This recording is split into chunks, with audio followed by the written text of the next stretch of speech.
Eu apresento a Ti a vida, Senhor, do pastor Josué, que será, Deus amado, nosso professor nessa noite. Pai querido, eu oro pela vida da Luciara, Senhor, que teve, Senhor amado, essa iniciativa de, Senhor amado, nos fazer resgatar o nosso início de amor, de dedicação, de adoração a Ti. Senhor, em nome de Jesus, eu oro por cada uma das pessoas, das irmãs, irmãos, que estão, Senhor, conectados agora. Seja, Senhor amado, uma comunhão do céu, Senhor. Seja a bênção esse tempo de aprendizado para as nossas vidas, Senhor, porque todo o propósito é adorá-lo e te dar honra e te dar glória, Senhor, e a Ti toda a majestade. Em nome de Jesus, nós oramos gratos. Em nome de Jesus, amém e amém. Amém. Amém. Então, deixa eu ver aqui se tem alguém que não me conhece, porque a semana passada eu tinha umas pessoas aqui, e aí eu precisava me apresentar, mas se não tiver... Não, todo mundo me conhece aqui. Então, amém. Estou passando então para o pastor. Vou fechar aqui o meu microfone também. Pastor, o senhor pode abrir o seu, assim que o senhor quiser iniciar, tá bom? Tá, ok. Aberto aqui. Boa noite, pessoal, tudo bem? Bom ter vocês por aqui, né? Quero agradecer aí a Luciara pela oportunidade de falar com vocês, embora uma grande parte, como eu já falei, andou me ouvindo já, né? E só cuidem para não tomar uma overdose, por favor. Quando a gente voltar para o presencial, quero ver a carinha de vocês todos lá, né? Não pode falar, já ouvi pastor demais durante esses 60 dias, não quero mais ouvir. Bem, eu quero, né, agradecer aí a Deus pela oportunidade de falar e conhecer alguns de vocês, como eu já havia mencionado anteriormente, enquanto nós estávamos aqui nos preâmbulos da aula, aguardando para conhecer e ver todo mundo que ia entrar, e para podermos falar, né, aí sobre um pouco do assunto. Ô Lu, o compartilhar está para todo mundo? Eu posso compartilhar? Só vou colocar um slidezinho aqui de início. Deixa eu ver se eu consigo. Pastor, não faz pergunta difícil. O que é isso? Espera aí. Eu já vou saber, eu já vou saber se eu tô ou não, se eu posso ou não. Espera aí, deixa eu ver aqui. Deixa eu ver. Tá. Acredito que ele vai me deixar. Tá. Ah, tá. Ok. Tá, beleza, né? Então, aí, né, esse é o tema que tá, não sei se todo mundo tem a apostila ou não, né? Mas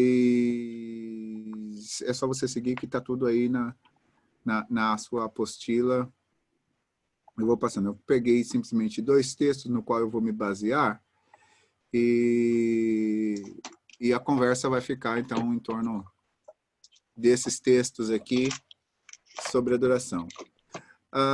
Se fosse presencial, né, eu ia começar, como eu faço sempre as minhas aulas, eu já ia sair mandando pergunta, entendeu? Mas aí, se eu for aqui pedir para abrir, vai ficar uma... né, por causa dos ruídos de fundo, tá bom? Mas você pode usar o chat aí, se for a questão também, tá bom, pessoal? Você tem o chat do lado aí que você pode usar e você pode fazer o seu comentário. Então, vamos começar lendo o texto base desse curso, né, que está lá em Mateus 4:10. Eu tento sempre ser mais como a Luciara me mandou lá, que ela falou, pastor, você pode falar sobre adoração? Eu falei, beleza, tem um monte de coisa para fazer, tem o livro lá, eu falei, vou falar. Né? Ela me mandou uma coisinha, eu sou obediente, aí eu sigo o plano aqui para vocês não ficarem perdidos, mas eu devo fazer algumas inserções, né? Já avisando aí que quem teve a oportunidade de ler o meu livro, Adoração Intencional, Então, você vai me ouvir repetir algumas coisas. Quem acabou de ouvir o ensino da igreja agora às 18 horas aqui no Brasil, também é bem capaz que você me ouça alguns repetecos, tá bom? Então, mas tenha compreensão que nem todo mundo estava aqui, então pode ser que eles não saibam. Então, vamos lá, e o texto diz o seguinte: então Jesus lhe ordenou: retira-te, Satanás, porque está escrito: ao Senhor teu Deus adorarás, e só a ele darás culto. Nós vamos começar pensando aqui nessa parte introdutória, que eu sempre falo que é uma coisa bastante interessante, principalmente no meio cristão. Quando você fala sobre louvor e adoração, a primeira imagem que vem na cabeça é o culto e aqueles primeiros 20 minutos, 30 minutos do começo do culto, né? Então, quando você fala, irmão, vamos para um momento de louvor, essa é a imagem que está na cabeça, né? Olha, vamos ter um tempo de adoração, essa é a imagem que está. E ainda aqui eu faço ainda mais uma distinção, que geralmente quando você fala sobre adoração, o pessoal sempre pensa nas músicas lentas, né? Então, aquela coisa, a adoração é você cantar aquela música que você levanta a mão e etc e tal, e tudo mais. Embora essas coisas sejam formas de expressão da adoração, elas não sintetizam a adoração no seu todo, tá? Então, essa é a grande questão. De vez em quando eu estou olhando aqui do lado, porque eu estou olhando as margenzinhas de vocês, tá? Então, isso não se sintetiza todo o mover do louvor ou da adoração. Quando nós pensamos, né, sobre louvor, e inclusive o autor aí da apostila, ele começa falando sobre isso, né? Falando, olha, que quando você tem ministro de louvor, você tem grupo de louvor, você tem momento de louvor, e sempre isso relacionado com música. A música, ela é nada mais, nada menos que uma expressão, é uma vertente na qual você possa expressar louvor e adoração. Quando nós vamos olhar a etimologia da palavra, o significado da palavra louvor, né? Que é bastante interessante, que o tema da apostila é louve a Deus por meio da adoração. E eu dizia, né, ainda há pouco, quem estava lá no live me ouviu falando o seguinte, que eu entendo que o louvor, ele é um veículo, ele é um conducente. A adoração é um destino, é o lugar em que eu almejo chegar. Por quê? Porque enquanto no louvor é elogio, né? Se você procurar no dicionário, você vai ver que lá louvor é elogio, é locômio. O louvor é você falar, né, bem de alguém. Então, o louvor, ele tem essa propriedade. Você louva a Deus, né? Você fala bem de Deus por aquilo que ele fez. Então, o louvor está sempre ligado a essas situações, às ações, aos atos de Deus. Se você pegar... abre aí, Salmo 19. Outra coisa, para quem está fazendo aula pela primeira vez comigo aqui, vira e mexe, você vai me ver falando para abrir texto e etc e tal. Então, se perder algum, é só avisar aí e eu tento repetir. Eu pretendo não colocar tantos textos aqui para vocês, mas se perder algum, é só avisar para repetir.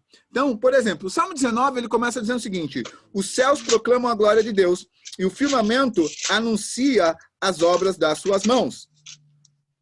Um dia discursa outro dia e uma noite revela outra noite conhecimento. Não há linguagem, nem há palavras, deles não se ouve nenhum som. No entanto, por toda a terra se faz ouvir a sua voz e as suas palavras até os confins do mundo. Nós vemos aqui, por exemplo, essa tradução do louvor, porque ele está dizendo aqui, olha, ele anuncia as obras das suas mãos. Quando você louva a Deus por aquilo que ele fez, né? Então, é sempre essa distinção que eu gosto de fazer. O louvor, ele vai estar elencado com o elogiar, né? É isso o significado natural da palavra, e Deus, quando usou aqui, exatamente, é você elogiar. E elogio, ele precisa ser expresso. Elogio, ele precisa ser expresso. Deixa eu ver aqui. Bem, aqui na minha tela, por exemplo, aparece a Cleuma. Então, de repente, eu falo o seguinte, olha, eu vou fazer um elogio para a Cleuma. E aí eu simplesmente olho aqui. Gostou do elogio, Cleuma? Não ouviu nada, porque eu não falei. E às vezes tem gente que acha assim, eu louvo a Deus quietinho, eu estou aqui no meu lugar e eu estou louvando a Deus. Não, louvor você precisa expressar, você precisa colocar para fora.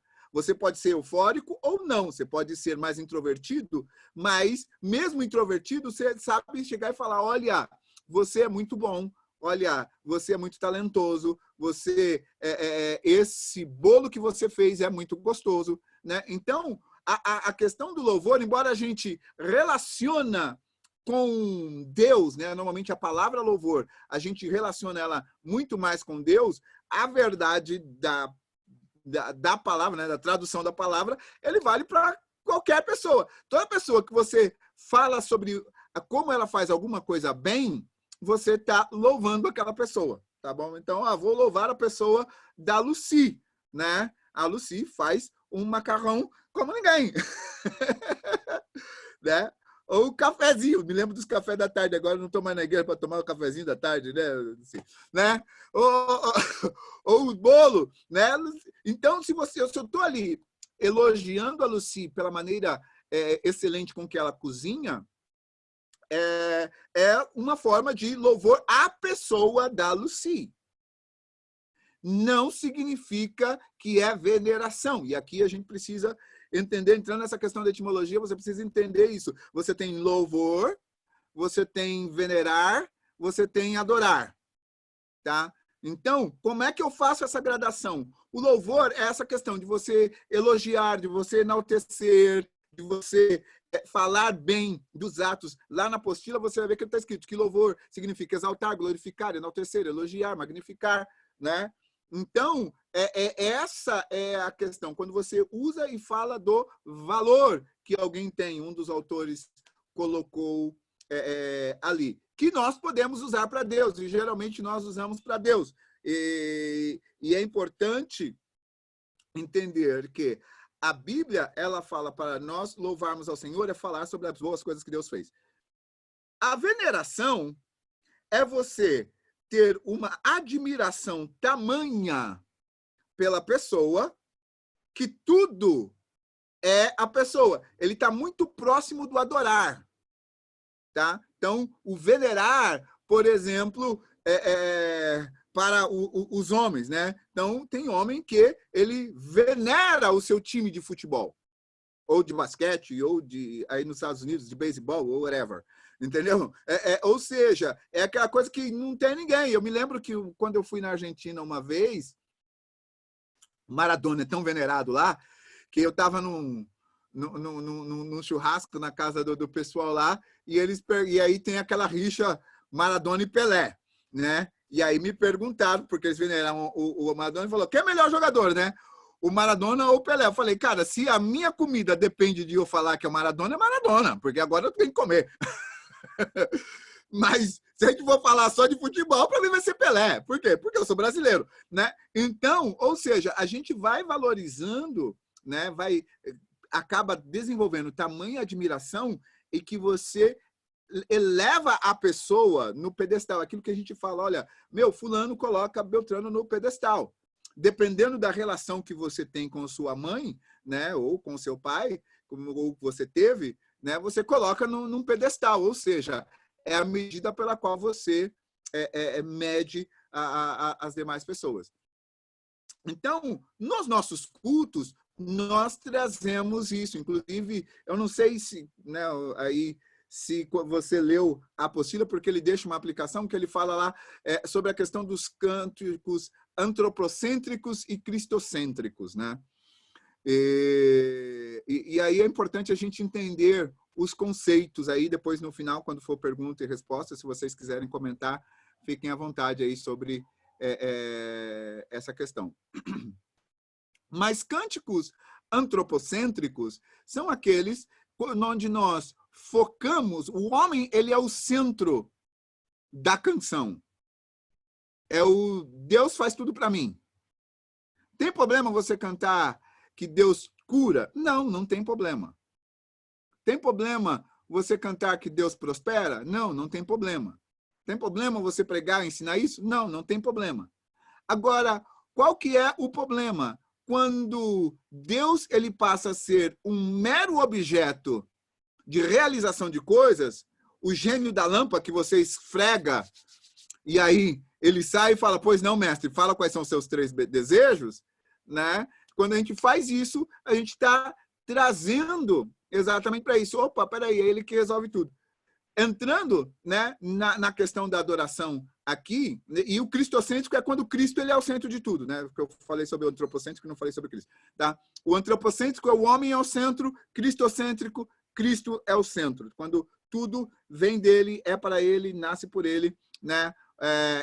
Romanos capítulo 11, versos 33 em diante ali, ele fala sobre 36 em diante, ele fala sobre isso, que por ele, para ele, são todas as coisas, né? O nosso louvor e a nossa adoração, ela começa nele, processa em nós e volta para ele, tá? Então, e isso é uma coisa que você, quando você entende esse processo da adoração, você começa se movendo na direção daquilo que Deus tem colocado. Então, quando nós olhamos aqui para o texto que inicia, ele fala o seguinte,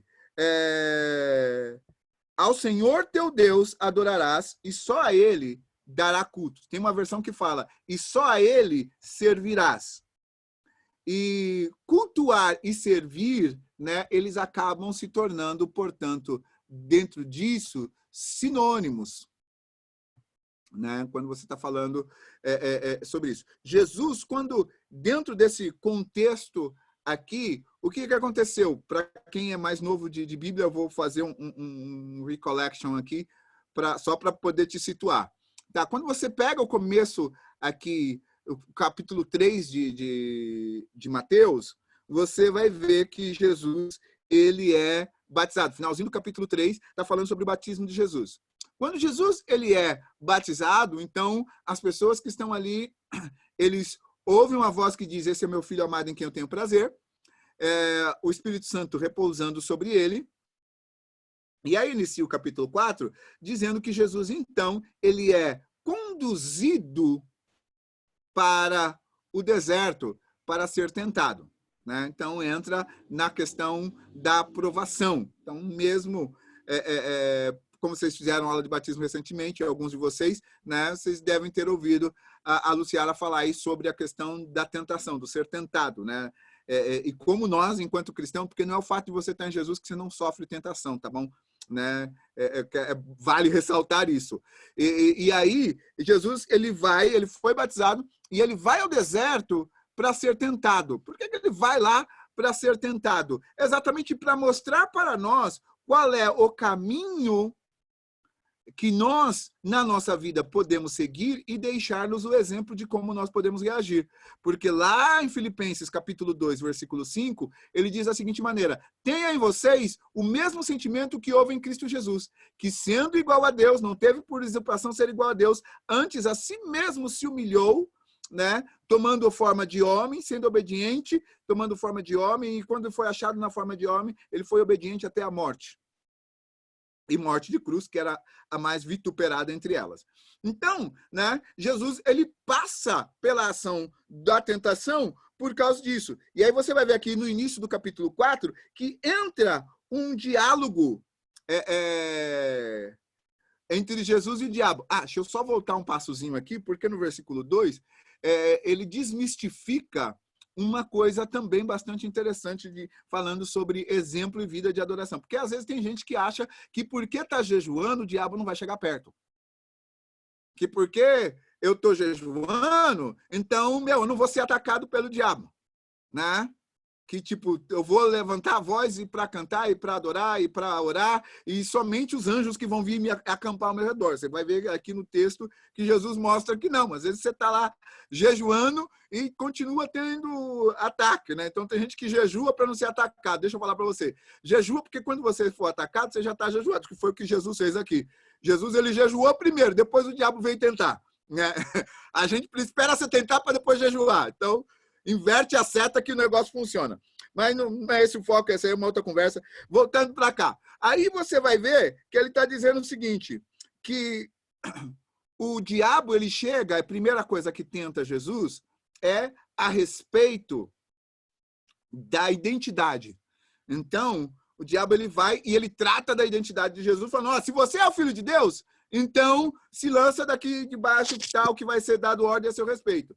Né? Ele vai atacar isso. É uma das coisas que ele faz com a gente também. Né? Muitas das vezes nós somos atacados na nossa identidade como cristãos. Né? Para você que está aí no processo para batismo, muitas das vezes você vai ver certos sentimentos e certas reações de antes de você conhecer Jesus ou desenvolver um relacionamento com Jesus acontecendo, que vai tentar falar para você, pronto, Jesus não está comigo, Jesus não está me ouvindo, ou etc. e tal. Por quê? Porque o ataque do inimigo é exatamente isso, falando para ele. Por quê? Porque ele foi por meio de uma necessidade. Nesse meio de necessidade, ele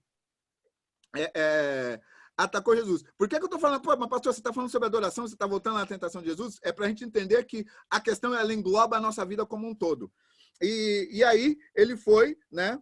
Jesus respondeu para ele, nem só de pão viverá o homem, mas de toda palavra que sai da boca de Deus. Aí ele tentou encher os olhos de Jesus, porque o texto bíblico fala aqui que aí ele levou Jesus até a cidade santa, colocou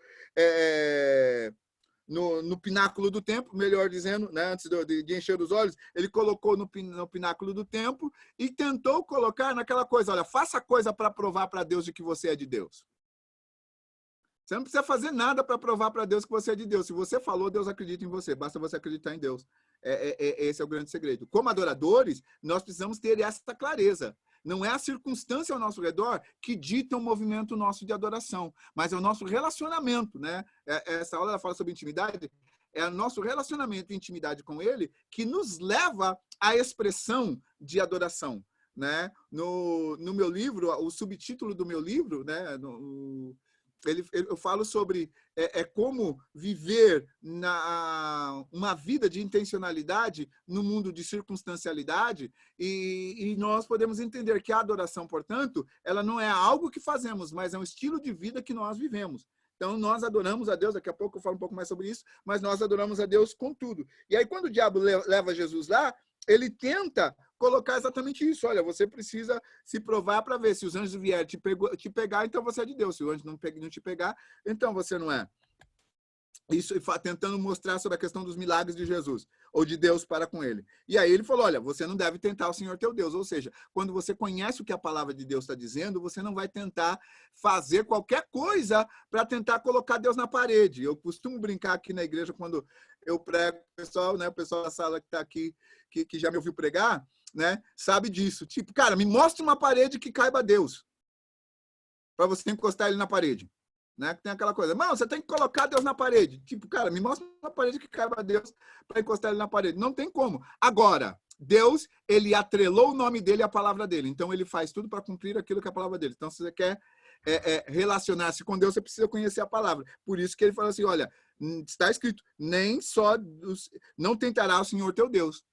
Se você não sabe o que está escrito, quando vem a tentação, eu não vou saber relacionar. E aí, quando entra isso, ele leva Jesus e mostra, enche os olhos dele e fala, olha, aqui estão os reinos do mundo e tudo isso é teu se você prostrar e me adorar. E essa é o desejo último de Satanás. Tá? Essa é a finalidade dele, ganhar a adoração do ser humano. Porque lá em Isaías, quando nós lemos no capítulo 14, que está falando o seguinte, olha, subirei a mais altas alturas e estabelecerei um trono acima do Altíssimo. Porque ele estava dizendo, cara, eu vou subir e vou ser adorado mais do que Deus. Então, essa disputa do inimigo em tomar a adoração de Deus é o processo. E é aqui que encaixa a nossa adoração, porque todas as coisas que ele fez era para tirar Jesus daquilo que ele foi chamado e levar ele para a adoração de Satanás. E aí Jesus vai lá e responde, olha, somente ao Senhor teu Deus adorarás, e só a ele prestará culto. Então, quando nós entendemos de que a adoração ela é focada a Deus, lembra que eu falei, olha, você pode louvar as pessoas, você pode louvar os atos das pessoas. Mas, quando nós estamos falando sobre adorar, ela é você amar de maneira extrema. Abra sua Bíblia aí, lá em Marcos, capítulo 12. Marcos,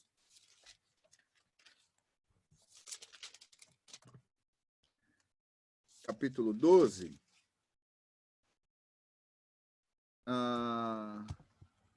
Versículo 30, tá? Marcos, capítulo 12, versículo 30. Eu adotei essa daqui como uma das melhores definições vinda do próprio Jesus sobre a adoração. Porque olha só o que ele diz aqui. Ele diz, amarás, que eles estavam perguntando qual era o grande mandamento, né? E aí ele diz que o grande mandamento, o principal ouve Israel, o Senhor teu Deus é o único Deus. Isso aí é um dito que até hoje os judeus repetem, que é Deuteronômio capítulo 6, versículo 4. Tá? É essa que ele estava citando aqui. Então, basicamente, esse trecho é o que ele está citando. E aí, no versículo 30, ele ressalta isso, e lembrando que quando ele fala isso aqui, ele estava... era o povo, né? Para quem estava comigo na sala agora há pouco, lembra que eu falei de que lá no monte, Moisés recebeu a lei e o modelo da adoração? Tá? Então, que ele recebeu a lei e o tabernáculo. Dentro desse contexto em que eles receberam, quando chega Deuteronômio, que é colocado como se fosse a segunda lei, o quinto livro ali do Pentateuco, né? Ele é dito a segunda lei, por quê? Porque é uma repetição para aqueles que nasceram no deserto e não tinham passado pelas coisas que estavam escritas lá em Êxodo. Aí, quando chega aqui, ele repete. E Moisés, ele dentro dessa questão, que eles estão se preparando para entrar na terra prometida, né? Eles estão se preparando para ir para aquele lugar que Deus falou, olha, vocês vão para o deserto, e quando a ordem para Faraó deixar o povo ir foi, olha, deixa o meu povo sair para que eles me adorem no deserto. Lá no deserto, eles aprenderam a adorar através do tabernáculo, que era ter esse encontro com Deus, era levar os sacrifícios, era fazer, né? Era essa entrega. Em contrapartida, a resposta de Deus era purificá-los dos pecados.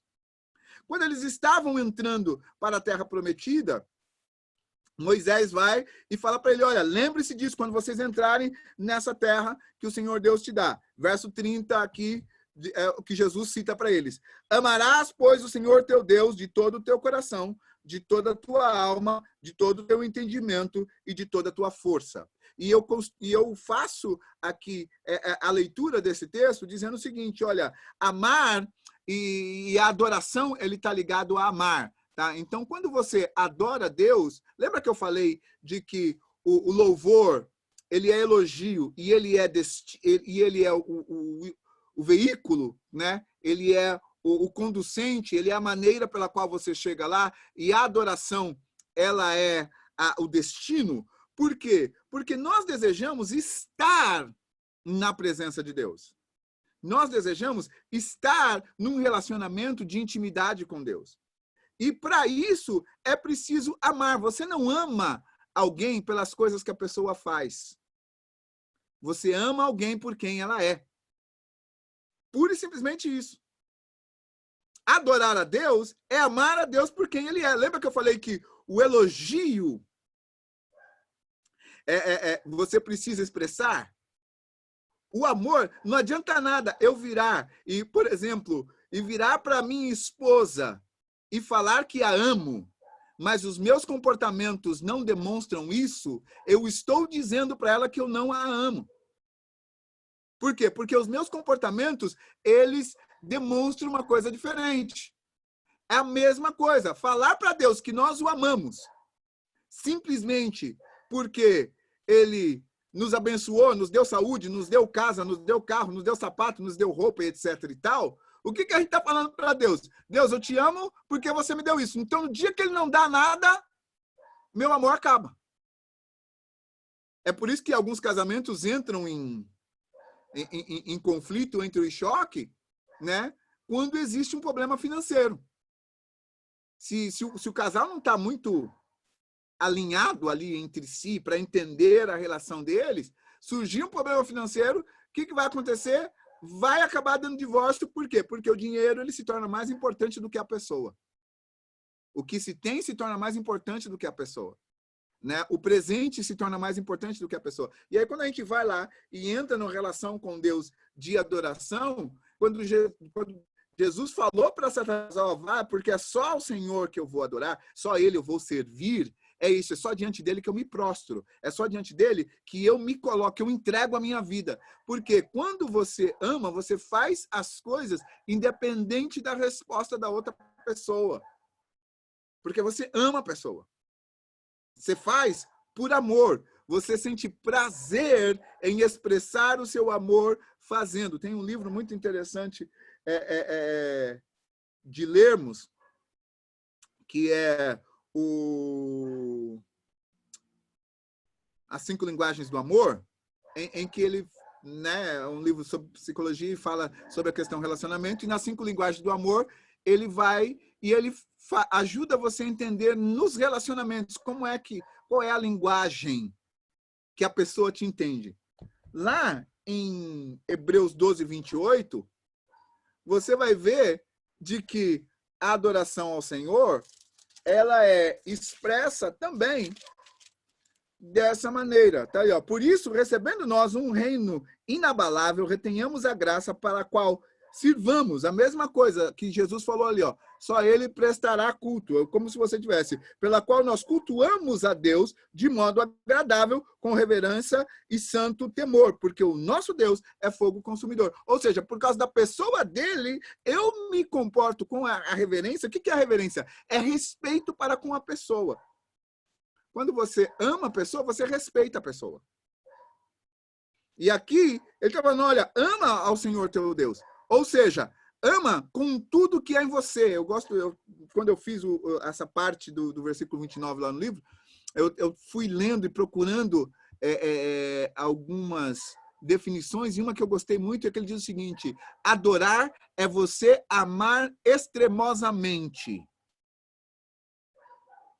Lembra que eu falei que o venerar estava muito próximo do adorar? É exatamente por causa disso, porque quando você venera, você não vê defeito, você não vê erro na pessoa. Tipo, mesmo quando, falando de pessoas naturais, em Deus não tem erro, tá bom? Mas quando nós olhamos uma pessoa que nós veneramos, e se essa pessoa tem alguma coisinha, a gente tenta buscar uma explicação lógica do porquê daquele erro da pessoa. A gente simplesmente não aceita. Cara, ele errou porque ele errou. Mas a gente, não, tipo, alguma coisa aconteceu, alguém falou, alguém fez, e etc e tal. E às vezes é uma falha, né? Um erro que a pessoa tem. Para Deus, ele não tem falha, ele não tem erro. Deus não erra. Mas, o que é que ele está dizendo? Olha, ame a Deus de maneira extrema. E aí ele segue dizendo, de todo o teu coração.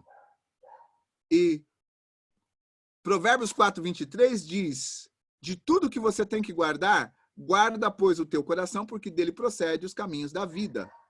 Então, a sua vontade, as suas decisões espirituais, elas estão atreladas, né? Aqui a figura que ele dá do coração é exatamente isso, é o seu ser interior. Sabe aquela coisa que você sente, aquela intuição interna que você tem determinada, que você não tem nenhuma comprovação física, mas você tem aquele negócio dentro de você que você sabe?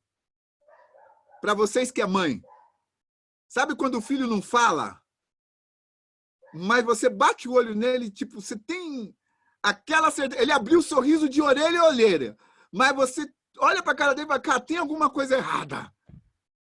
Eu tenho essa certeza. As comprovações físicas dizem outra coisa, mas eu sei. E aí, quando você aperta, não tem mesmo? Né? Então, é isso que ele está dizendo aqui. Olha, ama a Deus de todo o seu coração. Às vezes eu posso não ter a comprovação física, mas eu conheço tanto Deus, eu sou tão íntimo de Deus, ou seja, meu relacionamento com Ele é tanto por causa dEle que eu passo a saber, né? Por isso que ele está falando, ama de todo o seu coração, ama naquele ponto que você consegue, simplesmente porque Ele é Deus, você consegue entender isso. A segunda coisa, de toda a sua alma, significa com todas as suas emoções. Uma das coisas... E aqui eu volto no antropocentrismo, né? Porque quando a gente fala sobre o antropocêntrico, é porque o que alguns chamam de cânticos almáticos, é quando ele trata da questão da alma. Nós precisamos adorar a Deus mesmo com a nossa alma. Então, se eu sou o centro de tudo, a minha alma não está adorando a Deus. Ou não está amando a Deus. Agora, quando eu coloco a minha relação com Deus a tal ponto de que eu possa olhar aqui para o que Jesus falou, olha, ama, pois, o Senhor teu Deus de toda a tua alma, ou seja, a minha emoção, toda ela está envolta. Hoje em dia a gente fala muito sobre inteligência emocional, de controle das emoções. A melhor maneira de você controlar as suas emoções é você se posicionar em Deus e saber quem Deus é, a sua relação com Deus faz. Porque mesmo no meio do sofrimento, você sabe quem é. Exemplo, Jesus estava para morrer. Na última noite lá, no Getsêmani, ele vai orar, ele chama os amigos, pega os 12, os 11, porque o outro já tinha saído, né? O Judas tinha saído. Aí, eles vai lá com os 11 para o jardim do Getsêmani. Chega lá, ele deixa 9 deles atrás, 8 deles para trás e sobe com 3. Chega lá, ele deixa os 3 lá e ele vai um pouco mais adiante, né? De tiro de uma pedra, diz o texto bíblico. Né? E voltando aqui, lembra que eu falei para vocês, né, de que, na live anterior foi que eu falei isso, né, de que eu disse o seguinte, de que existem momentos na adoração que você vai estar sozinho. Para entrar no Santo dos Santos, você não entra com festa, você não entra com companhia, você não entra com banda, você anda sozinho. Né? E aí, aqui, Jesus estava lá, foi entrar foi orar, e aí a oração dele, na hora que ele estava lá, ele fala, a alma dele estava angustiado até a morte. A alma dele estava angustiada até a morte. Se fôssemos desenhar um quadro, essa expressão, nós, usando a psicologia moderna, nós diríamos que Jesus ele estava com aquela angústia, né? Ou seja, cara, com aquela sensação de que ele ia morrer, que eram duas coisas. Ou ele estaria no caminho da depressão, ou estaria no caminho da ansiedade, porque, cara, eu vou morrer, né? Tipo assim, o negócio tá apertando aqui para cumprir a missão e o negócio vai complicar. Mas ele fala, aí ele ora da seguinte maneira, contudo, não seja feita a minha vontade, mas a tua vontade. A pressão e o estresse sobre ele era tão grande que ele suou gotas de sangue. Mas a despeito disso, ele continuou. E aí eu trago de novo aqui para a gente, quando ele fala aqui para a gente adorar com toda a alma. Por quê? Porque a despeito que os sinais físicos era aquele de uma alma que estava passando por angústia, ele vai e ele consegue focar em Deus e adorar a Deus por quem Deus é. Aí, seguindo aqui o texto, de todo o teu entendimento, né? O que quer dizer isso? É com a sua intelectualidade. A gente não lê, ou estuda, ou conhece a Bíblia, ou faz determinados estudos simplesmente para parecer esperto, mas o meu entendimento, o meu raciocínio, ele passa a partir disso. Então, eu estudo por causa de Deus, eu conheço por causa de Deus. A minha relação e minha intimidade com Deus me faz isso. Por quê? Porque a Bíblia ela fala assim, Paulo escreveu o seguinte aos Coríntios, ele fala, o homem espiritual, ele discerne bem todas as coisas e de ninguém é discernido.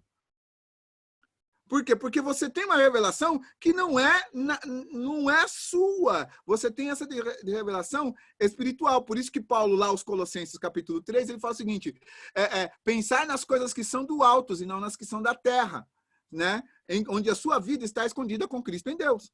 Então, esse é o processo que a adoração te leva. Você começa a olhar e a ter discernimento de todas as coisas por causa dessa relação com Deus.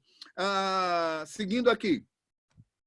O verso, aí depois dele falar isso, ele fala, e com toda a sua força. Isso quer dizer a sua força física. Eu me lembro que uma das minhas mentoras, ela dizia o seguinte, Josué, é preciso um corpo forte para servir a Deus. Porque você precisa empregar. Então, se você vai cuidar, sim, cuide da sua saúde, você cuide de fazer exercício, cuide de andar, cuide, mas não por causa daquilo que o mundo coloca hoje em dia, do amor à fisicultura, do amar, né? Essa questão de você estar endeusando o corpo, mas de você fazer isso, porque você sabe que Deus ele vai usar esse corpo. Porque se Deus vai usar você, ele vai usar você com esse corpício que você tem. E aí, você precisa estar com o corpo em cima para poder fazer aquilo que Deus quer. Aí, quando você olha, hoje em dia se fala muito sobre a questão de como as comidas inflamam o nosso corpo. Quem pode falar mais sobre isso para vocês depois, se quiser, a Regina, que está aqui dentro da sala. Regina, quem sabe você não mostra uma aula para isso, sobre como a gente pode comer direito, né? Porque Deus deixou lá as instruções do que o homem devia comer, lá em Gênesis, né? Eu lembro dessa aula que você fez uma vez, né? Lá em Gênesis, mas depois o pecado trouxe umas outras coisas, né? E aí a gente começa a comer de qualquer jeito, e hoje em dia a gente sofre dessa questão de inflamação no corpo e etc e tal, passa por pressão alta, passa por diabetes, por causa do açúcar no sangue e tal. Então você vê um monte de gente falando sobre isso, mas tirando e não percebendo de que o foco no qual você precisa fazer isso é por causa disso aqui que Jesus falou, olha, adore a Deus. Se você me permite, eu vou fazer uma releitura agora do verso, e ele diz, olha, adore a Deus com todo o teu coração, com toda a tua alma, né? Ou com todo o teu espírito, com toda a tua alma, com todas as tuas emoções, com todo o teu entendimento, com todo o teu intelecto e com toda a sua força física. E aí faz sentido quando Jó, ele fala, cara, tipo, eu usarei o meu último fôlego para adorar a ele, ainda que ele me mate, ainda assim eu o adorarei. Por quê? Por causa dessa minha relação com ele nesse sentido. Quando chegou Satanás para desafiar Jesus, ou tentar Jesus aqui, que Jesus dá essa para ele, falou, olha, fica quieto agora, porque é só para Deus que a gente tem que adorar e só ele nós devemos servir. Basicamente, Jesus ele estava ensinando para o diabo todas essas coisas que a gente lê, ele ensinando aqui sobre a importância de que a preeminência que a adoração toma na nossa vida. Se nós entendemos que fomos criados para adorar ao Senhor, nós vamos nos entregar. A Bíblia, ela relata, quando você lê a palavra adoração, por exemplo, no Novo Testamento, tem uma palavra grega chamada proskuneo, que significa curvar, baixar, beijar, né, ou reverenciar. E é a palavra que Jesus diz aqui, ó, somente diante de Deus você se curva, somente diante de Deus você reverencia, somente diante de Deus você serve. É isso que quer dizer ali. No hebraico tem uma outra palavra que é correlata dessa, que inclusive nos textos em hebraico vem traduzido, que é Sasha, né? E Sasha é exatamente isso, é você beijar, no sentido de beijar a mão, que a gente usava, costumava fazer. Quem aqui já foi da Igreja Católica, provavelmente você deve ter aprendido a beijar a mão do padre, ou do padre, né? Aquele pessoal da minha época, assim, talvez você aprendeu a beijar a mão das pessoas mais velhas, né? Tipo assim, principalmente da avó, do pai, da mãe. Quando você era criança, você ia lá, pegava na mão e dava o beijo, né? E falava, sua bênção. Né? Porque exatamente era atrelado a essa própria ideia, né? Da reverência que você faz a uma pessoa que, dentro do sentido social, estaria, né, numa posição elevada que você precisaria reverenciar. E aqui a Bíblia ela traz essa questão para Jesus. Então, quando nós entendemos tudo isso, e aí, o que é que é importante atrelar dentro disso daqui, quando a gente está falando ali, que eu citei o exemplo, Deus ele te dá as formas, né, de amar a Ele, de servir a Ele. Porque nós vemos lá em 1 Samuel 16:7, quando Samuel vai ungir Davi, e aí Samuel vê o irmão de Davi, e aí fala, por certo esse vai ser o rei, e aí Deus vira para Samuel e fala, olha, eu não olho para a aparência, porque eu não olho como vê o homem, eu vejo o coração. Então, a nossa adoração, ela parte desse princípio, né? De que Deus ele possa olhar para o nosso coração. Senão, a gente vai entrar dentro daquela característica que ele fala lá em próprio livro de Isaías, se não me engano, capítulo 10, quando ele fala o seguinte, olha, quem foi que pediu para vocês se reunirem? E aqui é importante a gente perceber isso, lembra que eu falei no começo da adoração como a expressão de música no culto? Ele falou, quando vocês se reúnem com as suas luas novas, com os sábados, quem é que requereu isso da sua mão? Né? A primeira vez que eu li, eu falei, meu Deus, o senhor mesmo falou lá atrás. Né? Quem é que requereu isso da sua mão? Porque a sua boca me honra, mas o seu coração está longe de mim. Então, Deus ele não se pega por aquilo que a gente está falando. É comportamento, é vida. Por isso que eu falo, adorar a Deus é estilo de vida. Você escolhe adorar a Deus. E sabe uma outra coisa? Salmo 118, verso 24, ele diz o seguinte, esse é o dia que o Senhor fez, e eu regozijarei e me alegrarei nele. Você não precisa esperar o dia produzir nada para você se alegrar e adorar a Deus. Você simplesmente adora porque você acordou, meu. Simplesmente você vai lá, eu acho que se estivesse aqui na igreja eu ia estar dando uns whoopings, gente, que agora o negócio ficou bom. Mas se você acordou naquele dia e você escolhe, você põe a sua intenção, cara, eu vou adorar a Deus com tudo que eu tenho nesse dia de hoje.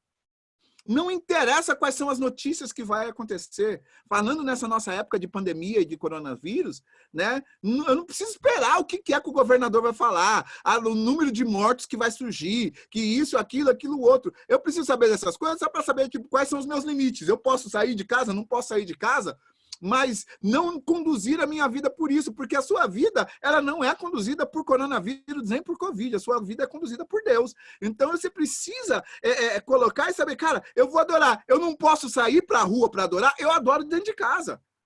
Eu não posso correr na rua, eu corro dentro de casa. Mas eu não vou permitir que a situação lá determine a minha adoração.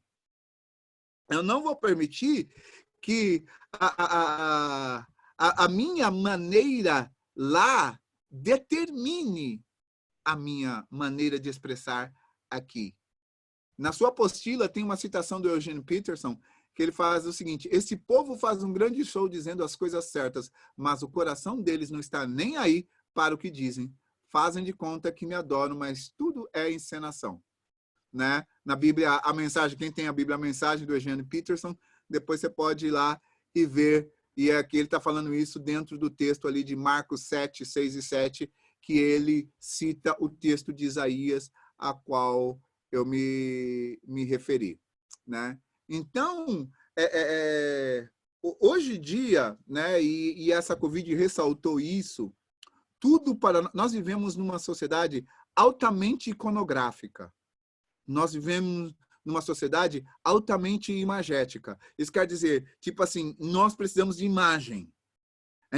Muita gente prefere ver o filme do que ler o livro. Muita gente prefere assistir a série do que ler a Bíblia. Cara, vou saber a vida de José. Vou lá na Record, aqui na Record, né? Vou lá na Record ver a vida de José que está passando na Record. Estou estudando a Bíblia. É diferente. Pode assistir a Record, mas pega a sua Bíblia, senta na sua cadeira e tenha tempo de conversa com Deus, porque Ele se revela na sua palavra. Ele se revela na sua palavra. Não tem problema nenhum você assistir filme, não tem problema nenhum você assistir lá seriado, etc. e tal, mas se você não para ouvir a palavra, não para ouvir o que a palavra dele diz, para se comunicar com ele por meio da palavra, o que vai acontecer? Você vai fazer aquilo que o Eugene Peterson disse. Cara, com a boca você louva a Deus, mas o coração está longe. Porque a gente fica com a imagem dos atores que a gente está vendo, e não com aquilo que a palavra de Deus está dizendo. João 4:23, né? Que aí entraria... Quanto tempo eu tenho? Ah, tem. Tá. Aqui entraria na segunda parte, aí na apostila, que ele fala sobre como adorar a Deus, inclusive faz uma menção do livro do Rick Warren, Uma Vida com Propósitos. E aqui a gente leu esse livro aqui na igreja e fizemos lá o propósito dos 40 dias, que eu recomendo, né? Se você vira e mexe, puder fazer. São tantas áreas que trata da vida ali que é bem legal você conhecer essa questão do propósito. Mas eu quero pegar o versículo 23. Não, na verdade, nós vamos pegar a partir do versículo 20. Tá? A partir do versículo 20. Ele diz o seguinte: nossos pais, é a mulher samaritana falando, nossos pais adoravam nesse monte. Vós, entretanto, dizeis que em Jerusalém é o lugar que se deve adorar. Disse-lhe Jesus: mulher, podes crer-me que a hora vem quando nem nesse monte nem em Jerusalém adorareis ao Pai? Jesus começa colocando para ela o seguinte: a adoração não tem a ver com lugar. Então, ficou para muita gente mó enigmático a questão de quando nós não podíamos entrar na igreja para adorar. Veja bem, eu estou doido para poder comungar com os irmãos, não é isso.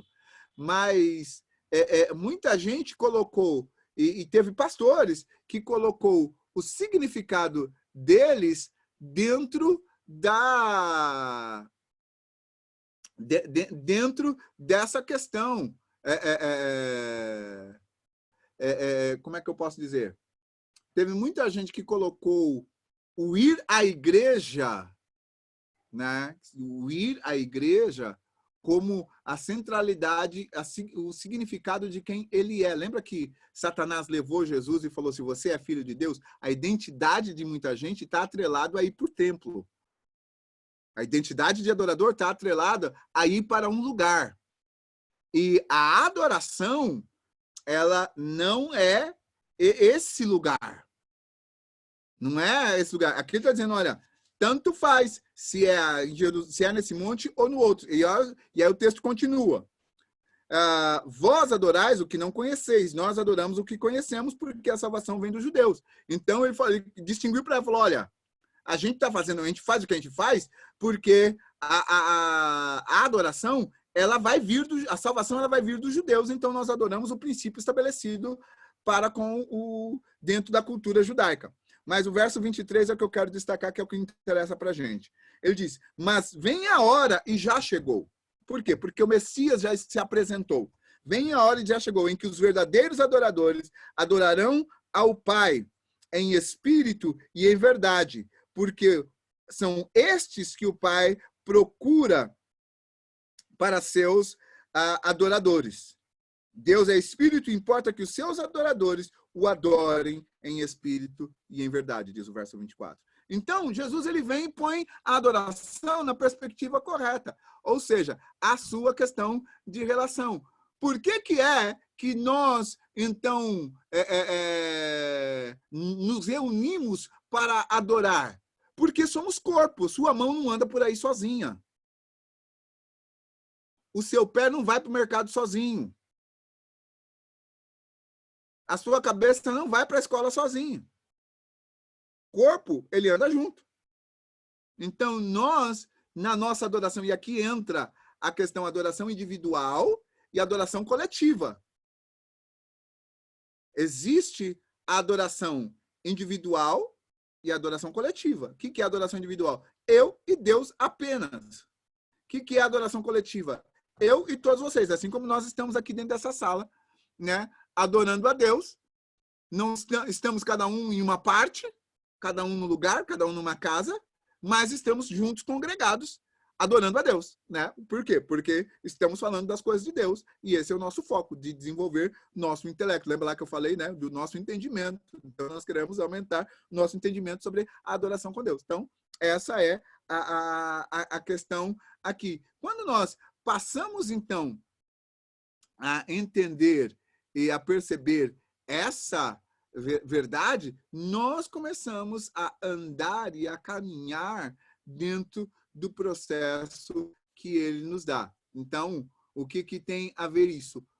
Como é que você adora a Deus? Você adora a Deus com toda a sua vida, né?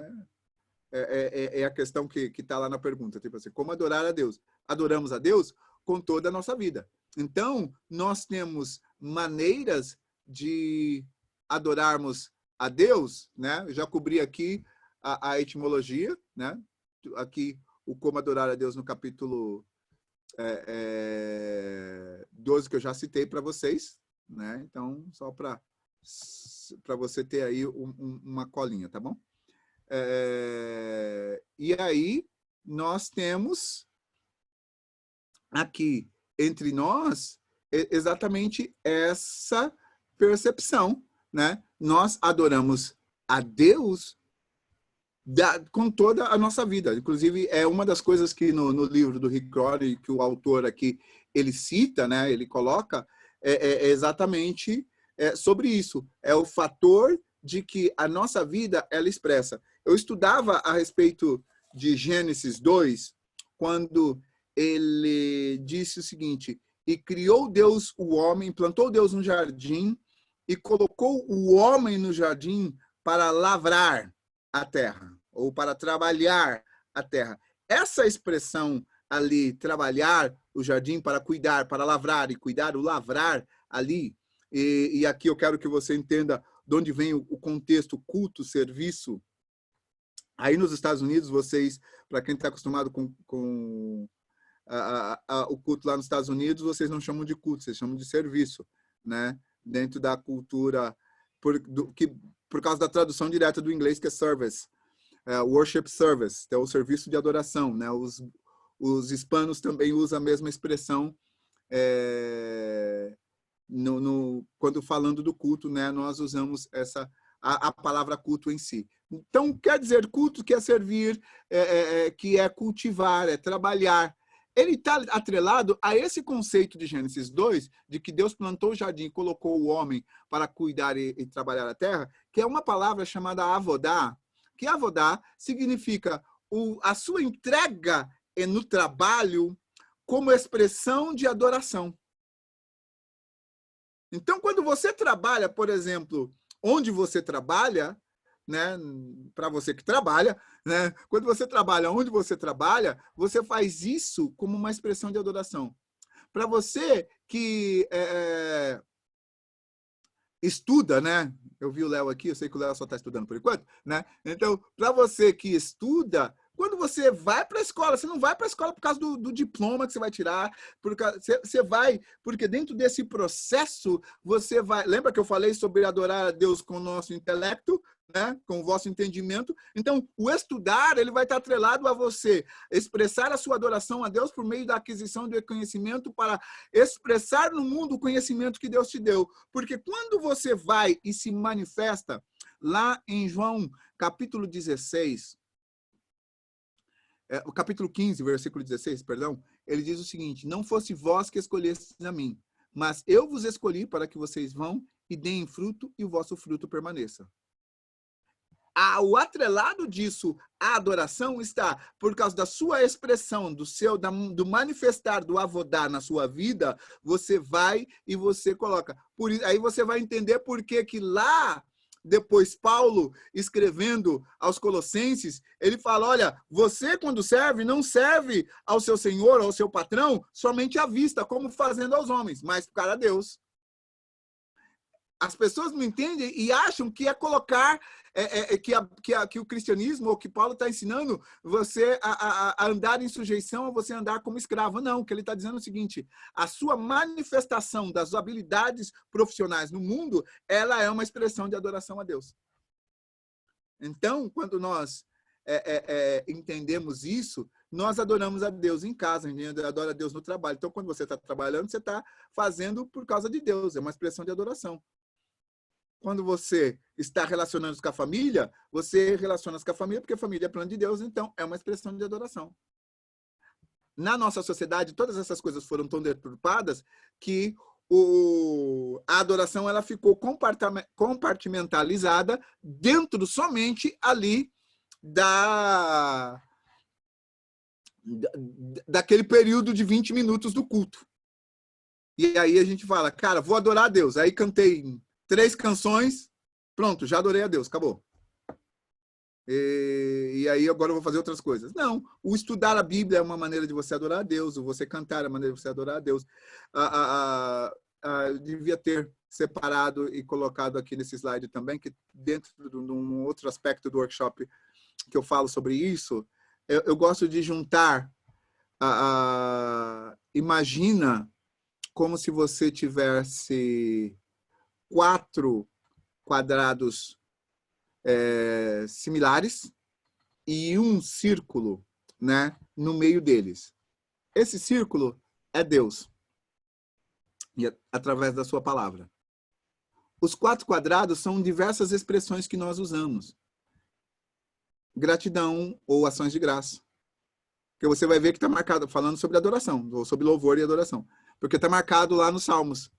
Entre por suas portas com júbilos e nos átrios com louvor, né? Ou com ações de graça. Então, você adora a Deus com ações de graça, você adora a Deus com oração, né? Então, Paulo, ele ensina lá em Efésios capítulo 6 sobre como você orar e falar, orando com todo tipo de oração e súplica, né?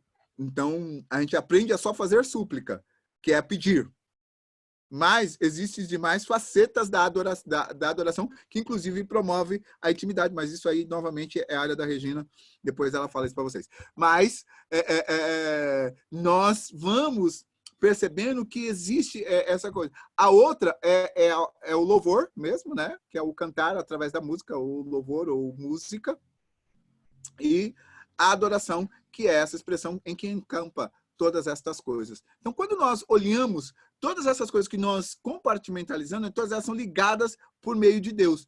Sem Deus, cada uma tem o seu rumo, cada uma vai na sua direção. Mas quando você coloca Deus no meio de tudo isso, aí nós estamos concentricamente ligados em Deus. Tá? Então, quando a gente está ali ligado em Deus. E quando nós passamos a entender essa maneira, a parte muito interessante é que Deus, ele se revela a nós, maneira de nós adorarmos a Deus, é que Deus,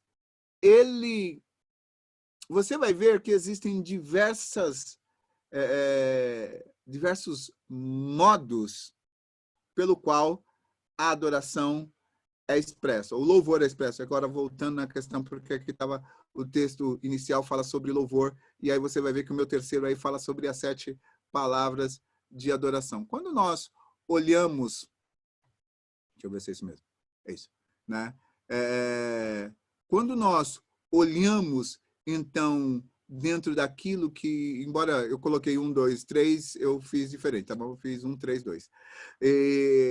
E quando nós olhamos, então, sobre os nomes de Deus, ou melhor, sobre a maneira que nós expressamos Deus, nós vamos entender o seguinte, que a nossa motivação, a maneira como Deus ele revelou isso, lá nos Salmos você vai ver diversas palavras que elas estão traduzidas na língua portuguesa como adoração, mas elas expressam ações diferentes, tá? Elas expressam ações diferentes.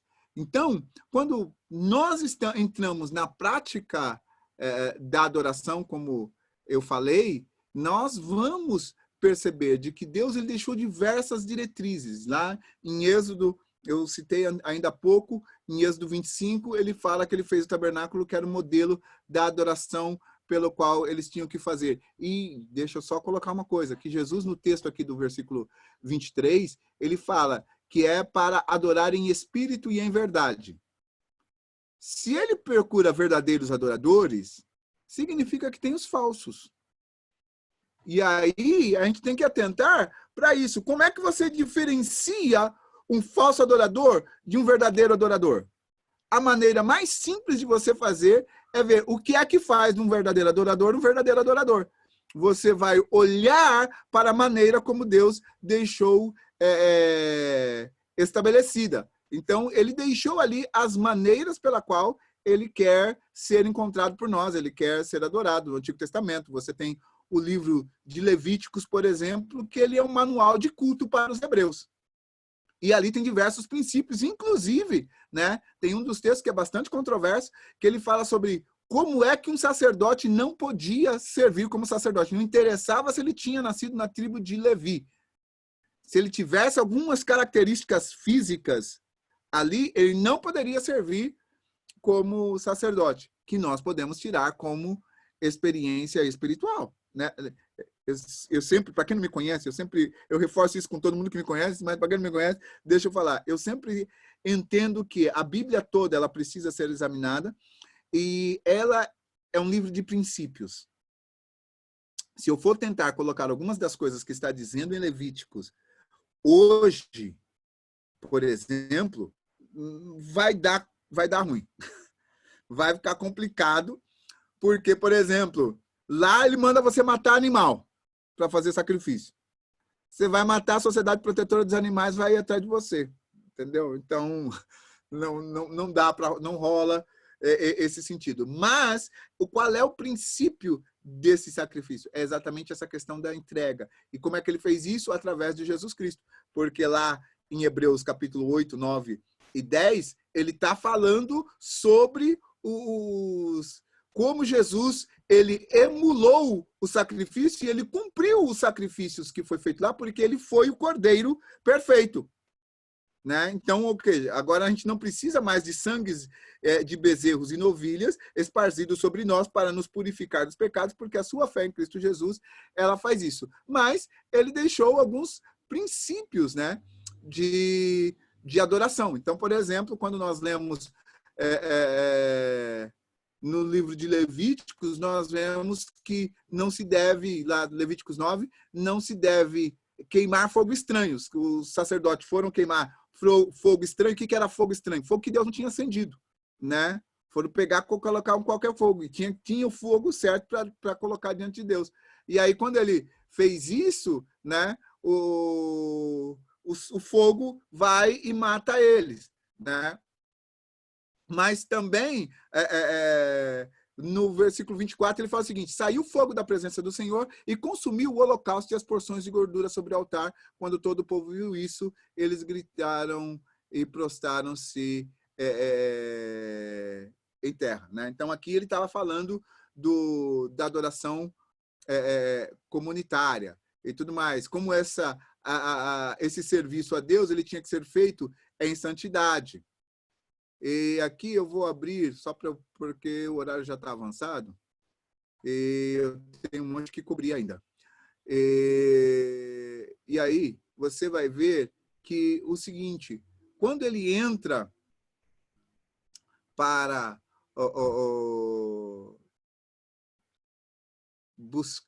para essa relação nos Salmos, Salmos, né, só trazendo isso a bala para poder entender.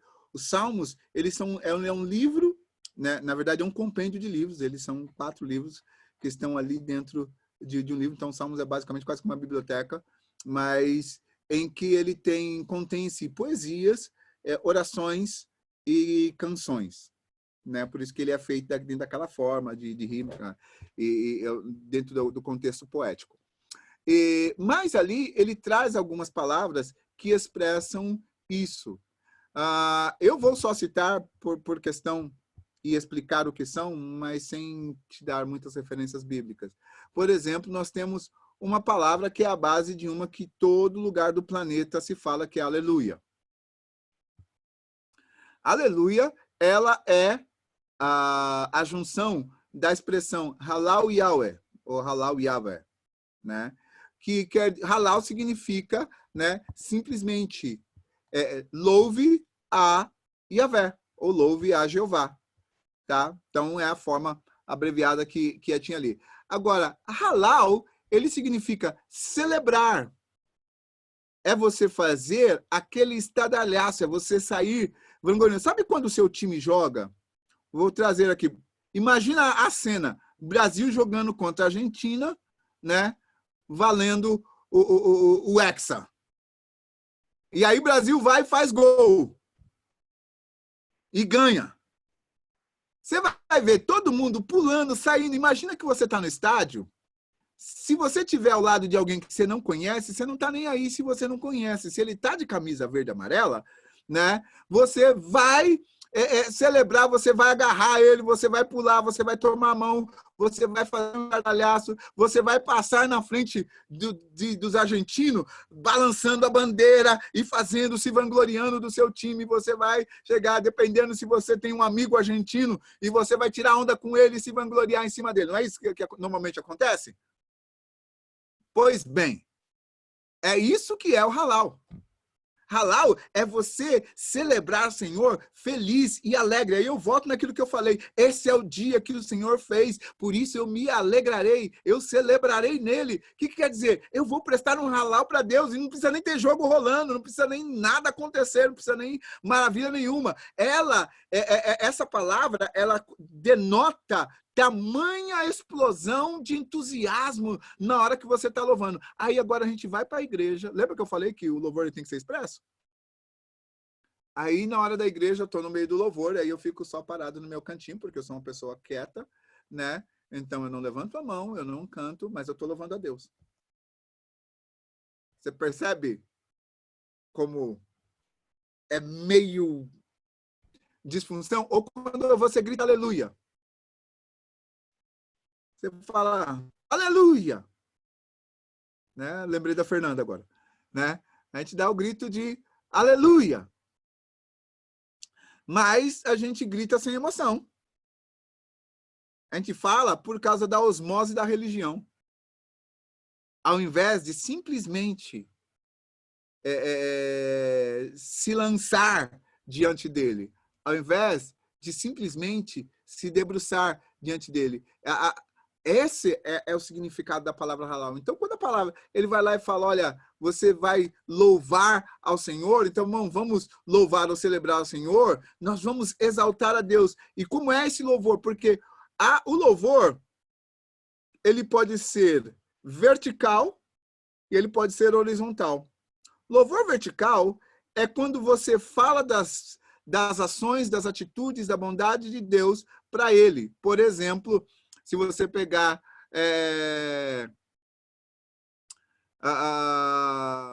Apocalipse capítulo 15, versículo 3, ele diz da seguinte maneira, ó Rei das nações, quem não te gloriará, quem não glorificará, porque os teus atos de justiça são manifestos. Você está louvando a Deus por causa dos atos de justiça dele, por causa da justiça de Deus. Né? Então, pelos atos de justiça, ou seja, pelas ações que ele fez. Mais abaixo, nós vemos a frase, digno é aquele que era, que é e que há de vir. Você está adorando a ele pela pessoa dele. Você percebe a diferença das duas coisas? Né? Então, essa é a questão do louvor. E isso tudo nos leva... Quanto mais a gente vai conhecendo de Deus, mais íntimo você vai se tornando. E quanto mais íntimo você vai se tornando, mais ele vai se revelando.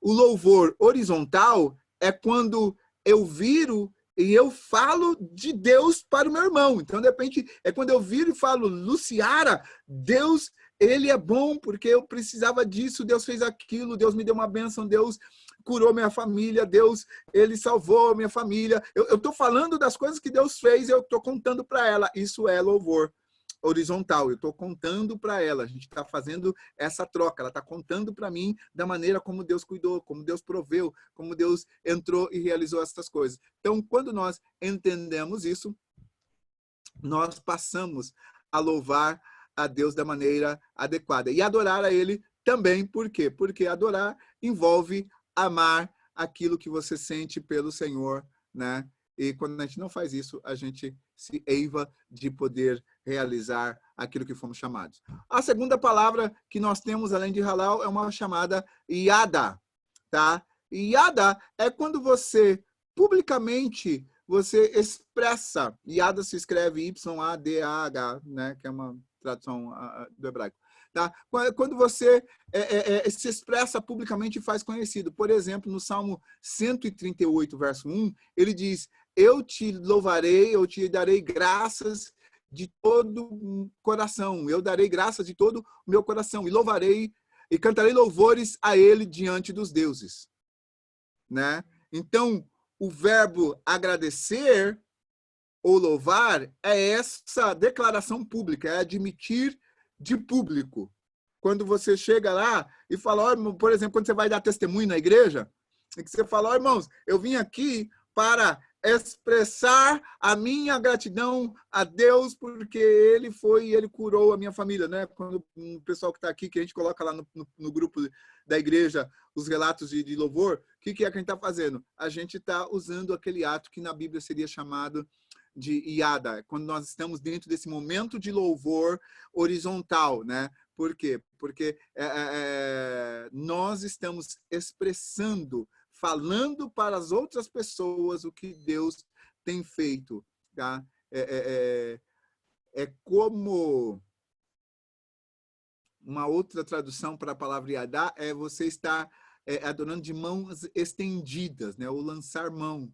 Tá? Então, quando nós levantamos as mãos para adorar, né, essa é a expressão que nós vamos. Se você pegar 2 Crônicas 20, 19 a 21, você vai ver quando Josafá estava indo para a guerra, e aí ele falou, nessa batalha vocês não têm que pelejar, porque o Senhor pelejará por vocês. E aí ele coloca, põe os levitas na frente.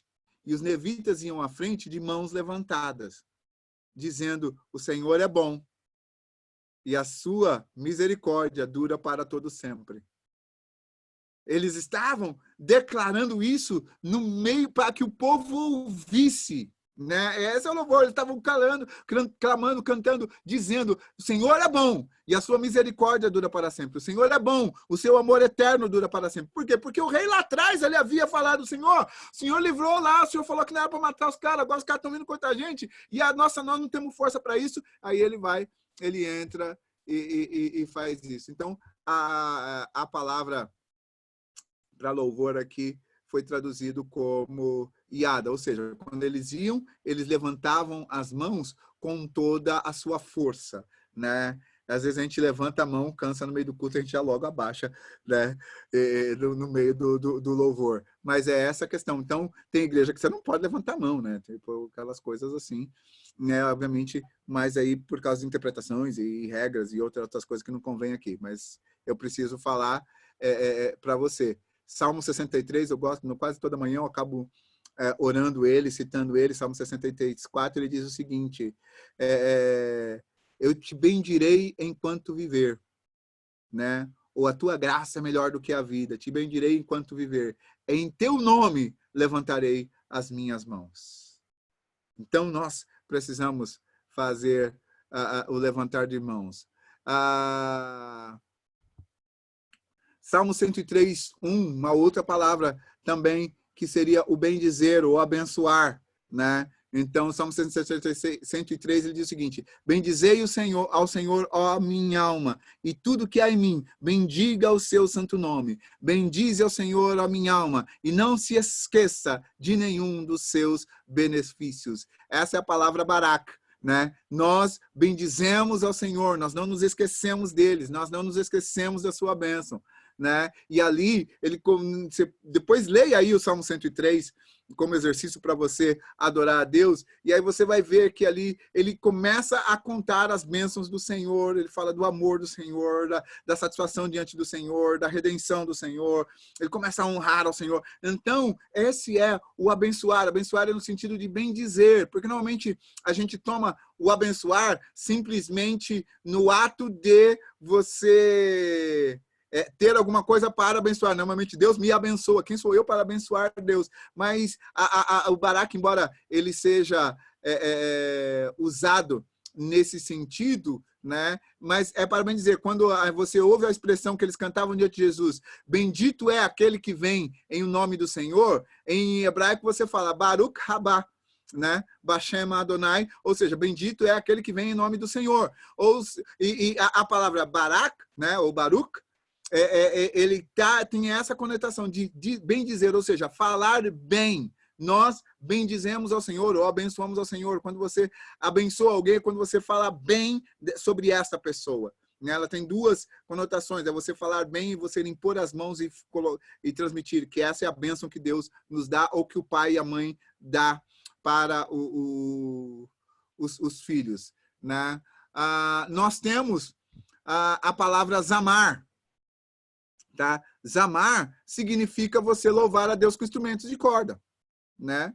Ele refere-se a louvor ou adoração instrumental, por exemplo. Salmo 150, se você pegar o Salmo 150, você vai ver lá uma descrição de tudo que você pode usar para louvar ao Senhor. Né? E ele fala lá, e tudo quanto tem fôlego, louve ao Senhor. Então ele começa a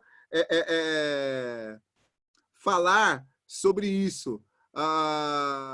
Salmo 92:1, ele diz o seguinte: bom é render graças ao Senhor, reconhecimento público, e cantar louvores ao teu nome, ó Altíssimo. Tá? Que ele está ligado a isso. A próxima palavra que a gente tem é o Shabak, né? Inclusive, né, a Luciara fez parte aí da banda Shabak, né? Então, sabem muito bem o que é isso. Ela, Jean, Lucy, né?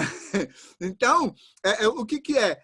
Significa você falar em tom alto, de forma convincente, o fazer barulho mesmo.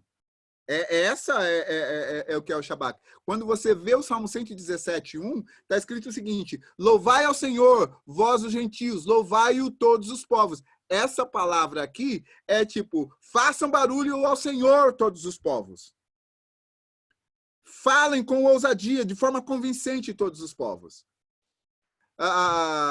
Quando o verso 3 diz lá, olha, lembra que eu falei do Salmo 63? Que ele diz, os meus lábios te louvam. Essa palavra louvam aí, olha, porque a tua graça é melhor que a vida, os meus lábios te louvam, essa é uma outra, que é o Shabbat. E assim me cumpre bem dizer-lhe, que é o Baruch, né, enquanto viver. Então, isso, quando existe tempo para você gritar ao Senhor, esse é o momento para Shabbat. Então, você faz o seu louvor, né? É aquelas vezes que a gente quer botar o diabo para correr, aí você começa a bradar louvores ao Senhor.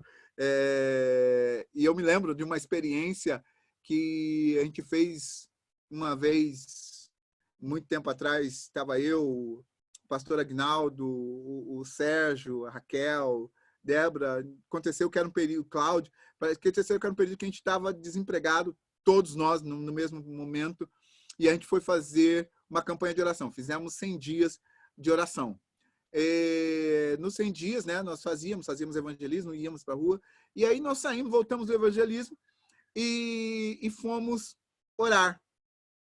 Algumas situações que a gente tinha visto na rua, então a gente foi fazer oração de batalha espiritual dentro da igreja, e nós estávamos orando, entregando aquele momento para Deus, né, orando com a situação. Então, nós, ao saber das situações, a gente fala, e você que já participou da oração, você sabe como é que é, né? Você fala que o diabo está atacando, e você vai lá, você grita, você briga, e eu me lembro que a gente foi orando, né, ao redor do grupo, orando, e como as pessoas já tinham orado, eu, instintivamente, eu comecei orando sobre aquela situação, e como se Deus, olha, repreenda a situação, essa ação do inimigo e etc. E já logo migrei, acho que eu gastei menos de 1 minuto falando sobre sobre a situação do ataque do inimigo, né? E já logo migrei a falar, mas contudo tu és santo, e contudo tu és adorado, e contudo tu és... E comecei a adorar a Deus, e a declarar palavras de amor para Deus, e a declarar da obra do Senhor, e falar sobre como Deus tinha feito, lembrar das pessoas que foram salvas nos dias que antecederam. Daqui a pouco, não tinha, tipo assim, tinha só uma porta da igreja aberta, que na época tinha... A entrada era pela sala pastoral, aquela porta que dá para o púlpito. Antigamente tinha uma outra porta ali que dava para dentro da igreja. E essa porta era que estava aberta, que a gente usava para entrar. Então não tinha corrente de vento. Mas no momento que a gente mudou o nosso assunto de falar sobre o inimigo, de falar do ataque do inimigo, de dar ênfase no que o diabo estava fazendo, e nós voltamos o nosso louvor para Deus, nós voltamos a nossa atenção para Deus, gente, teve sabe quando alguém sai com raiva e bate a porta? Aconteceu isso. Até eu abri o olho assim, tipo, para ver, não tinha, né, para ver se alguém que estava observando, tipo, né, e aí foi tentar sair, fechar a porta devagarzinho, não. Alguém saiu com raiva e bateu a porta, aí a gente entendeu. Falou, ah, tá. Então, enquanto a gente estava lá brigando com ele estava aqui porque a gente sentia a opressão.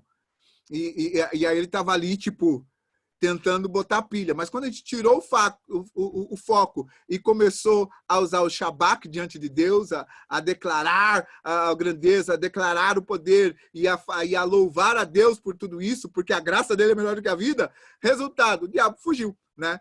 Então, quando você lê lá em Tiago, resistir ao diabo, ele fugirá de vós, dica para você, resista ao diabo focando em Deus, né? Porque às vezes a gente acha que resistir ao diabo é ficar brigando com ele, ele só vai ficar lá porque ele gosta de ficar atormentando. Mas resiste ao diabo focando em Deus e aí você vai ver. A outra palavra, né, que ela está ligada parecida com o yada, o toda. Toda é traduzido em algumas bíblias como ações de graças, que também envolve o levantar de mãos. Enquanto iada, você levanta a mão, assim como um ladrão, quando a polícia fala alto aí, a polícia, e aí o cara ele levanta a mão em rendição.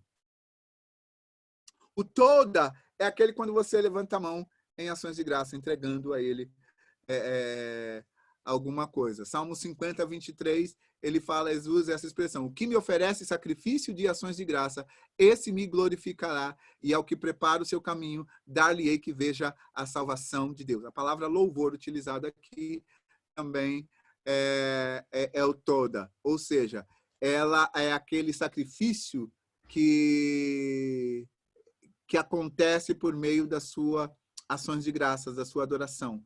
E diga-se de passagem, sacrifício é aquilo que te custa, é aquilo que dói. Aquilo que não te dói não é sacrifício, porque é fácil você fazer. Mas aquilo que dói, aquilo que é complicado de fazer, isso é sacrifício. E eu vou terminar com o Tehila, né? Que é cantar alto, tá?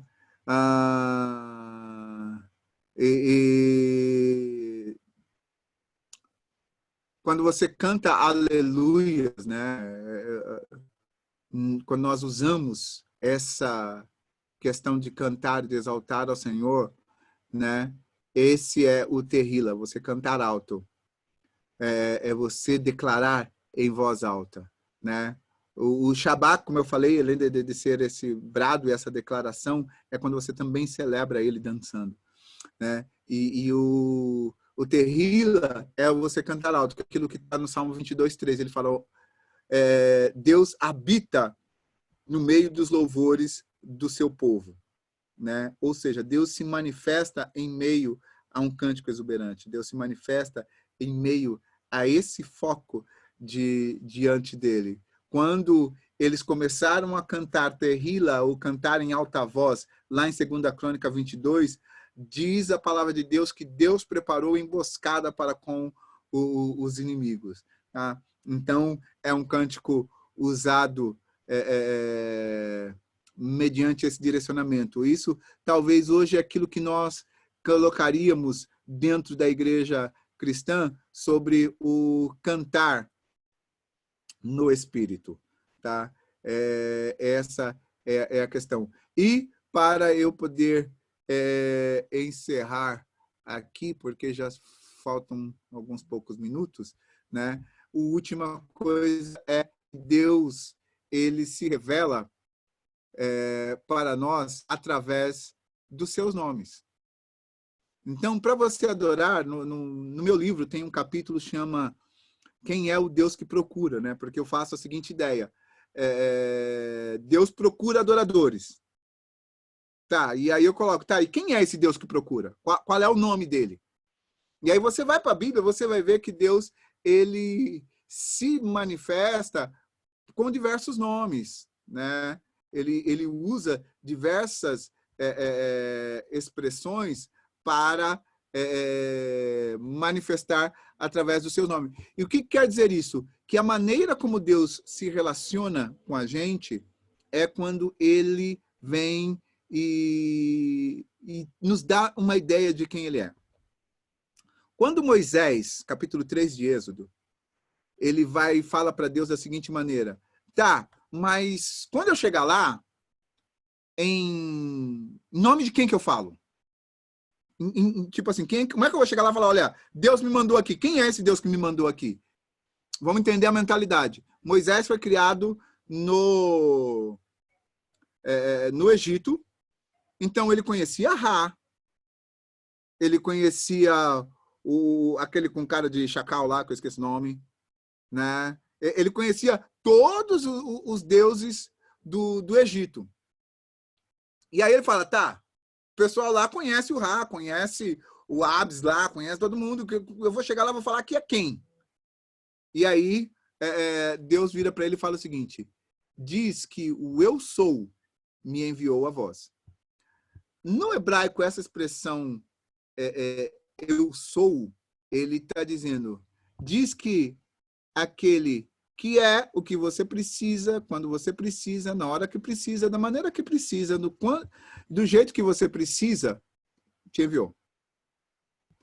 Então, Deus vira para ele e fala, ó, eu sou, me enviou. Né? Então, para a gente, a tradução mais clara ficaria isso, eu sou, enviou. Mas ele está falando, olha, o Deus que é, e que manifesta-se da maneira como que você precisa que ele se manifesta, quando você precisar que ele se manifesta. Esse Deus, ele foi quem me enviou. Então, nós vamos ver, acho que o mais comum é que nós podemos entender, e Oséias, ele pontua uma coisa muito importante, que ele fala o seguinte, olha, conheçamos e prossigamos em conhecer ao Senhor, e a maneira de nós conhecermos ao Senhor é através dos seus nomes, da maneira como ele é expresso na Bíblia em diversas situações.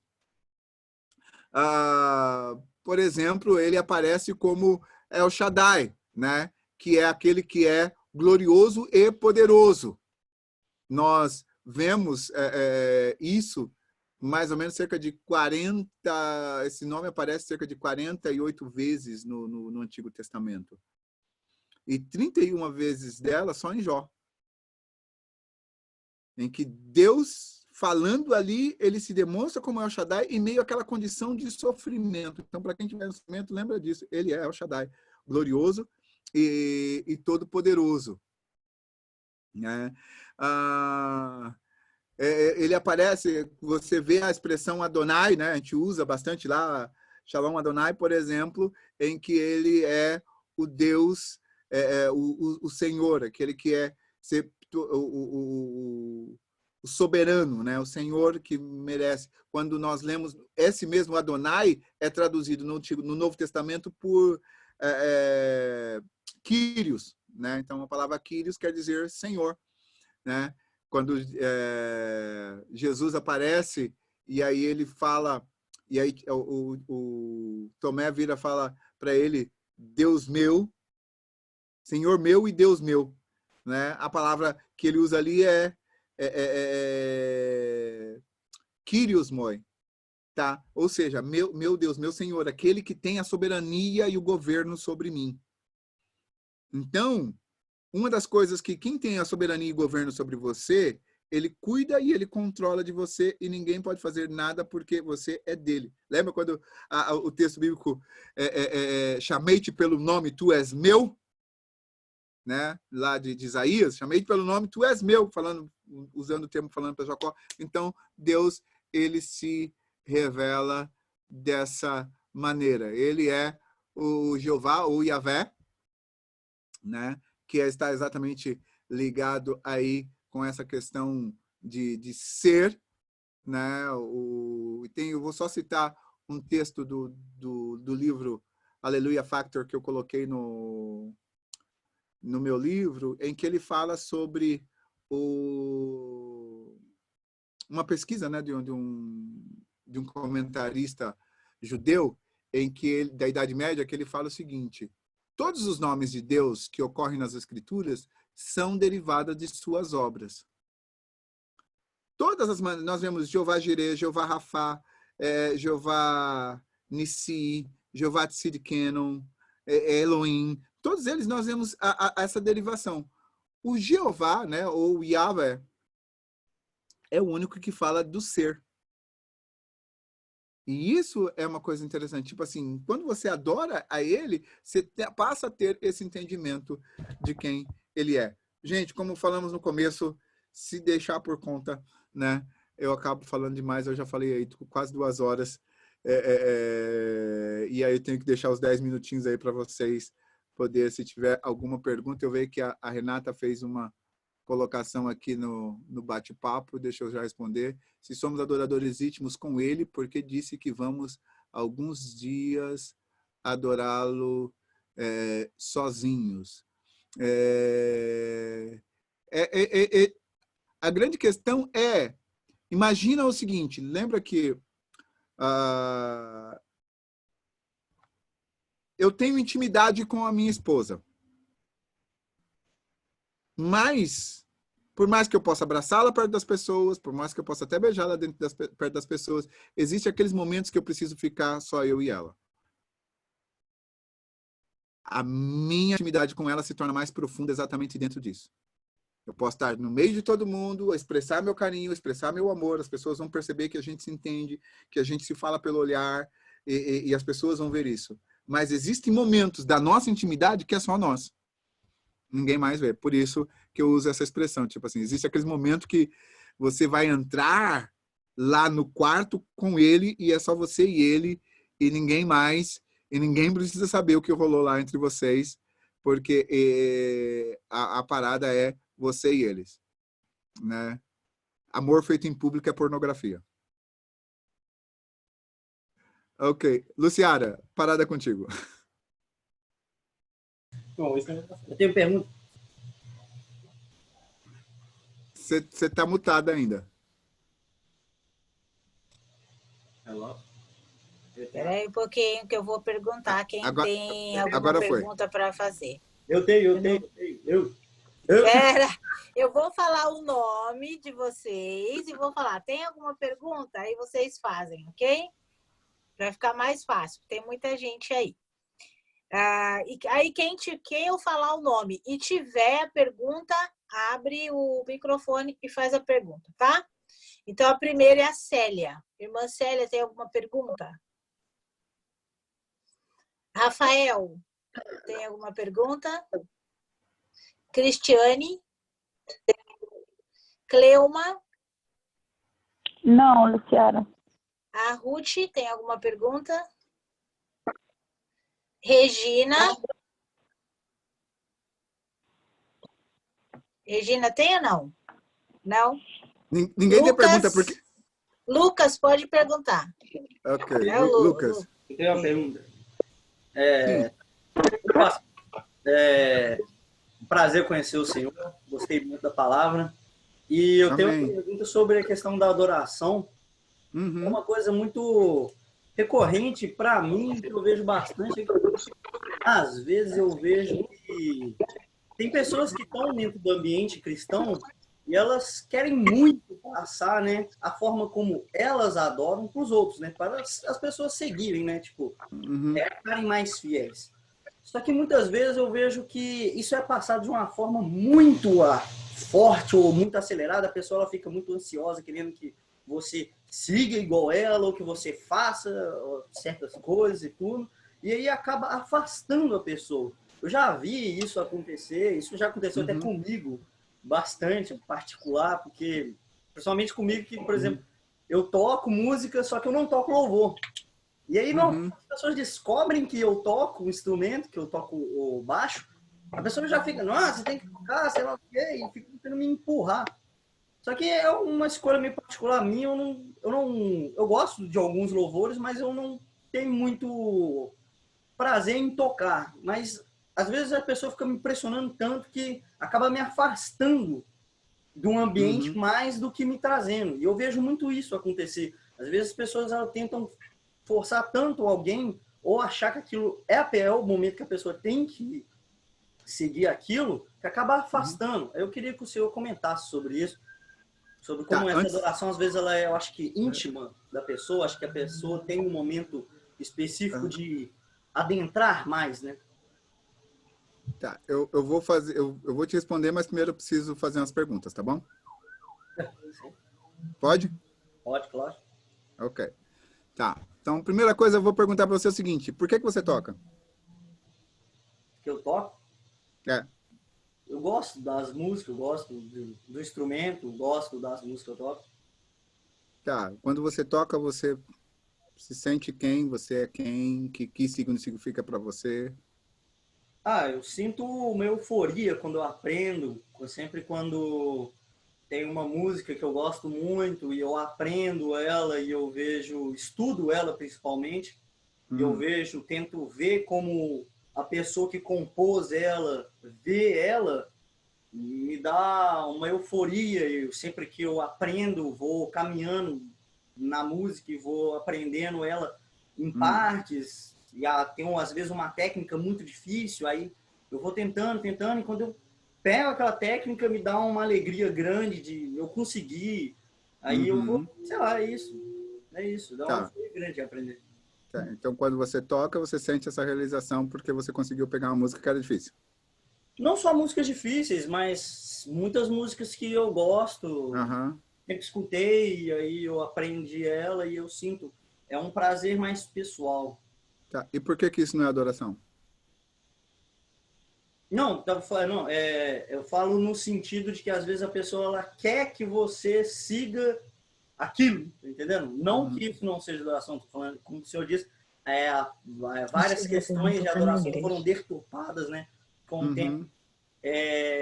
Eu digo mais em questão de, às vezes, a pessoa ela impor em cima de você que você tem que fazer ou daquela forma ou seguir o caminho igual.